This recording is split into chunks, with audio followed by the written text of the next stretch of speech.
You probably encounter it every single day. But the story of sugar isn't really about food. It's about this incredibly powerful historical force, something that literally redrew maps, built entire empires, and completely changed the course of human history. And it all started from just a single, tiny crystal. I mean, just think about it for a second. It's in your morning coffee, it's in your desserts, your sodas, but it's also hidden, in sauces and bread, in pretty much every processed food we eat.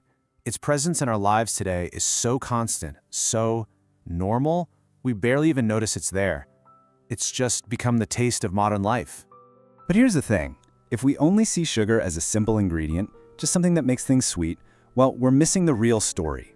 The journey of how it became this common, everyday thing, it's one of the most dramatic and, frankly, one of the most brutal stories in all of human history. See, for centuries, sugar wasn't really about flavor at all. It was an instrument of immense power. It generated unimaginable wealth, and it was a tool for global control. Long before we were talking about oil or data, it was sugar that was shaping the entire world economy.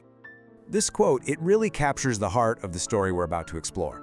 It's a story that's just as much about human desire and incredible innovation as it is about unimaginable violence and exploitation. All right, so let's go back to the very beginning. To really get a handle on sugar's power, you first have to imagine a world that was almost completely without it. Because for most of human existence, concentrated sweetness was just incredibly rare. Seriously, try to picture it. A world where the absolute sweetest thing you might ever taste is a perfectly ripe piece of fruit. Or maybe you get lucky and find some wild honey. Sweetness was a seasonal treat. It was a gift from nature, not some manufactured product you could get whenever you wanted. And the spread of sugar was just incredibly slow. As you can see here, the actual knowledge of how to turn sugarcane into these little crystals, well, it moved at a snail's pace over thousands of years. It starts way back in New Guinea, then the process gets refined in India, it spreads through the Arab world, and eventually it gets to Europe as this rare, exotic curiosity brought back by the Crusaders. And when sugar finally did arrive in Europe, you couldn't just buy it at the market. It was sold in pharmacies. I mean, think about that. It was treated like an exotic spice or even a powerful medicine. It was a substance so precious that basically only kings and the absolute wealthiest nobles could even dream of affording it. So this really sets the stage for the next major phase of our story. This is where a simple European curiosity starts to transform into a massive global economic engine. This is the era when sugar earned its famous nickname. They called it white gold. And you know what? They weren't exaggerating. Its value was right up there with the most exotic spices you could get from the East. It was a pure symbol of wealth and power. In fact, the rich would have these elaborate sculptures made entirely of sugar at their banquets, just to show off how incredibly high status they were. And that demand, it did not stay small. What started out as a status symbol for the super rich quickly became an object of intense desire for the growing middle classes, too. This wasn't just a simple taste for sweetness anymore. It was becoming an economic obsession, one that was about to have absolutely world-altering consequences.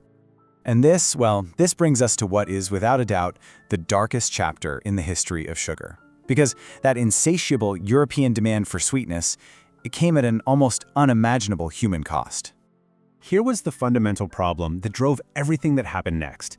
You see, growing and processing sugarcane is incredibly difficult, dangerous, and unbelievably labor-intensive work. And with demand absolutely exploding, there was simply no way to meet it with people who were willing to do that work. And so, a truly horrific solution was found. This is the estimated number of enslaved Africans who were forcibly transported across the Atlantic, and the grueling, brutal sugar plantations of the Caribbean and the Americas were a primary driver of this trade, a system that treated human beings as nothing more than fuel for an economic machine. And this is the central, unavoidable truth of this whole era. The simple pleasure of a sweetened cup of tea in London or a pastry in Paris was directly, inextricably connected to the immense suffering on plantations thousands of miles away. It's a connection that is woven into the very fabric of sugar's history. Now, following this dark period, another revolution was on the horizon, one that would change sugar's role all over again. This time, it was the rise of machines and factories that would take sugar from being a rare luxury item to something you could find in practically every home. And the transformation was absolutely stark. You look at the before, Sugar was white gold, a rare medicine for the elite. And then after, it becomes a daily staple for the masses. Things like steam power, new refining techniques, and just sheer mass production, they made sugar cheap and abundant for the very first time in history. And that massive shift really laid the groundwork for the world we live in today. In the 20th century, food science got a hold of this suddenly cheap ingredient, and sugar started showing up in, well, everything. It wasn't just for treats anymore. It became an industrial ingredient used to preserve food, to improve its texture, to make all sorts of products more appealing.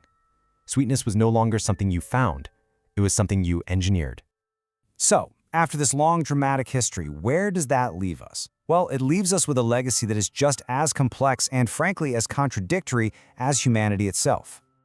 You know, you look at sugar's story, it's a story of scientific innovation, but at the same time one of brutal exploitation. It fueled global commerce, but it also built empires on the backs of the enslaved. It provides simple daily pleasure in our lives, while its excess now fuels massive global health debates. It really does represent the very best and the very worst of our human ambitions.